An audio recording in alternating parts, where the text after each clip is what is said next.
Right, so today we're going to be installing the Ultimateaddons Heated Grips on Lewis's beautiful Kawasaki Z900RS.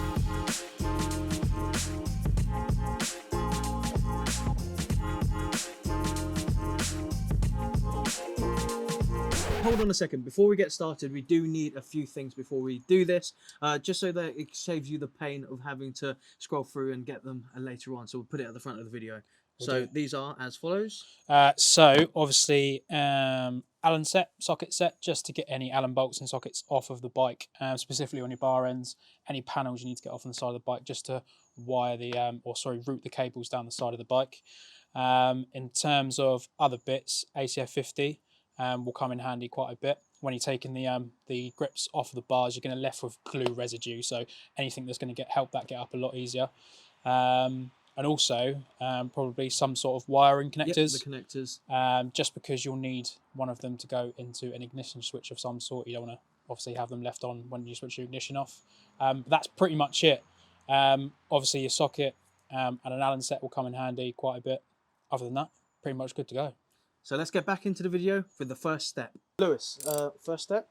First step, just have a look at the situation of our bar ends at the moment. So obviously I have my bar end mirrors on and my bar weight, so just need to take those off. Then we're good to go. Then we should be able to see the situation under the grips. See how easy we can get them off. We might need to use a bit of compressed air, but we'll see how it goes. Worst case, we'll have to cut them off, but let's see. Just going to film my struggles. Yes, I'm just going to film the struggle. See, the difference between Lewis and I is he has a lot more patience in comparison to myself. If that was me, that grip would have been ripped in half. It's just, I want to save them just in case. I mean, they're stock, I can just buy some new ones, but I like keeping stock parts. I just want to make sure I get a long pokey thing in there first, just to get rid of any glue, so the air can get underneath it and just take it out. Other methods to do this is either by cutting the grips off with a Stanley blade, or if you've got the patience, WD-40 or anything similar can actually be used to loosen up the grips in order to slide them off. It's off.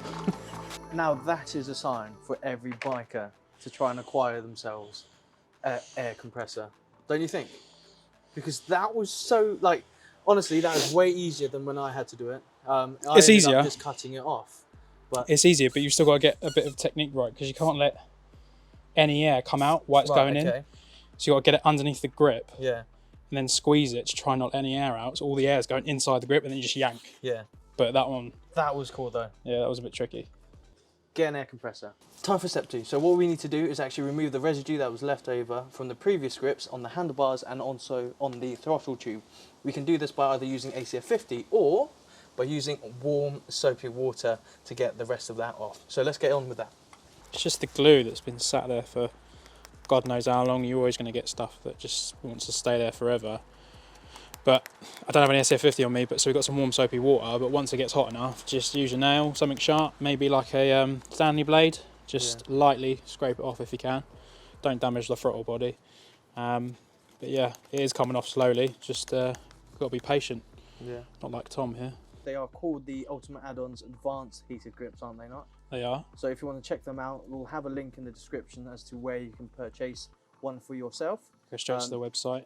We usually carry quite a lot of stock of them, so we should be should have an abundance for you. But yeah, so I would just measure up your existing grips on your handlebars already, just to make sure you get the right length. So I think my grips are about 124 mil, so I went for just a shorter one, so they weren't too long, so my throttle wasn't sticking. Or wasn't causing any bunching up of the grips anywhere. So I went for the 120 mils just so I got a bit of play either side. So that might mean that I might have a little gap just between my bar end weight and my grip, but it should be fine. We can always do an aesthetic thing to cover that up. But yeah, so we're just going to dry fit them now. I don't want to go too far just to push it in, but once we're dry fit and we're happy, obviously we need to position the cable right on the throttle side itself. But once we're happy, then I'll start putting some glue on and we'll get them stuck on. And glue it we will. You don't have to worry about going too crazy on the glue. A single streak down the length of the bars is more than enough. However, there is a slight catch, which you'll see in just a sec. I can't even twist it now. That was very difficult. I don't know where he gets his strength from, but he got that on, and it's all set. The only reason why it was a bit more difficult than usual was purely because we didn't act as fast when the glue was on. It's a very, very good tip. once you glue the handlebars and glue the inside of the grip, act fast. If you Yeah. can, have a rubber mallet just on the end so you can get it on quicker. But keep twisting, keep pushing, you'll eventually get there. But yeah, hard work. Right, so for the more technical part, we're actually going to be wiring the heated grips to the bike now. So we need to find a way to route the wires in a nice and tidy manner so that it's not too tight that when we pull our bars left to right, it actually starts snagging and causes damage further down the road.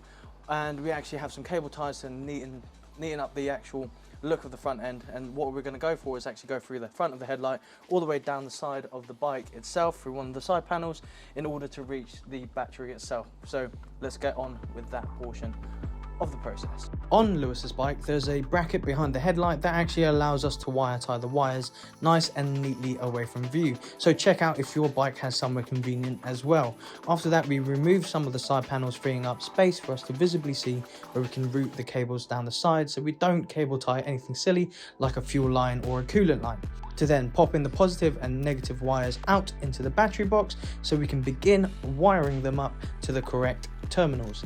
And as Lewis is about to explain on his bike, so we've just discovered that Kawasaki, specifically on the Z900RS, there is a fuse box and a cable going into there for the ignition for the existing heated grips, or Kawasaki's own heated grips.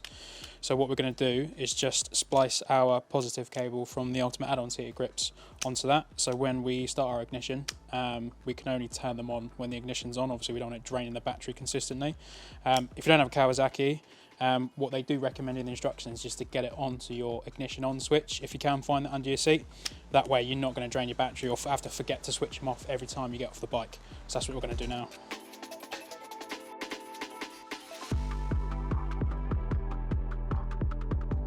Lewis has managed to put it into the slot for the heated grips, as well as the ground terminal is connected up now as well. Anything you want to add before we turn it on? Yeah, just the cables, specifically the Ultimateaddon ones. So the terminal to go into the battery will always be on the ground cable. The positive one will need to go into your ignition start cable. So yeah, you'll know which one to put on. Right, let's see. Fingers crossed, it works. They haven't come on straight away. Seems to be working. So let's switch the ignition off and see if they go off at the same time. And that it does. Happy days. So, honest opinion, was it a relatively painless process, would you say, to try and get these gloves on, heated grips on? Yeah, it's relatively painless. I mean, all you're really doing is replacing the grips and wiring it. It's just obviously every bike's going to be different, so you just need to figure out where you're going to be wiring to. The most work is getting the grips on and off. Other than that, it's pretty easy. So yeah, if we want to talk about the actual grips themselves. Yep, so we'll go into that. So they have 5 different heat settings. On the little piece of paper that you get with the Ultimateaddons, it'll tell you how hot they get. But you can just scroll through the settings on the grip itself. Really nice and neat sort of design. It's not very bulky compared to other heated gloves. Yeah, you don't have a big old box controller. It's nice and integrated into the side of the grip as well. Looks very modern. It's a really nice take. From what we found so far, the heating element takes a little while at the moment. Yeah, we fired it up straight on red, didn't we? Yeah. It took a while. It's actually nice and warm at the moment. I've put it on the lowest setting at the moment, but we started it off on red, the highest setting. What did you say? It took about 2 minutes to get where you could feel it. Yeah, I would say so. And I think it might work a little bit better once the engine's running. Possibly, I have no idea. But from what we see so far, it's really good, nice and neat design. The issues when it's actually trying to get it on. Going back to that, on the instructions it says don't twist it. Yeah. As you saw earlier, we gave it a good go getting it on. So we obviously, when we were trying to get it on, we put the glue on first. You've got to act quite quickly. We left it a bit longer, which made it a bit harder to get the grips on. Yeah. So I was there quite vigorously twisting and turning, getting it on. But yeah, just be careful when you do put them on, because you are prone to damaging the wiring inside the actual grip itself. However, you saw how hard I was going at it. Yeah. They're still working, which is good. So yeah, you can give it a bit of twist and turn here and there, but just be careful.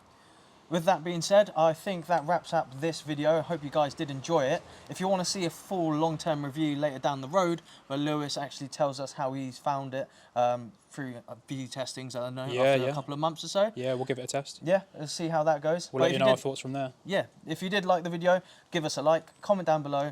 If there's any questions you have in the process of doing this, be sure to subscribe. Ride safe, and we'll see you all soon. Recording? Yeah. Is it? Yeah. Yeah.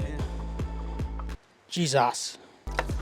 Yes. think we're tripping over in a minute. To step 2, we have to remove the residue. Now for step 2. It's like a little horn.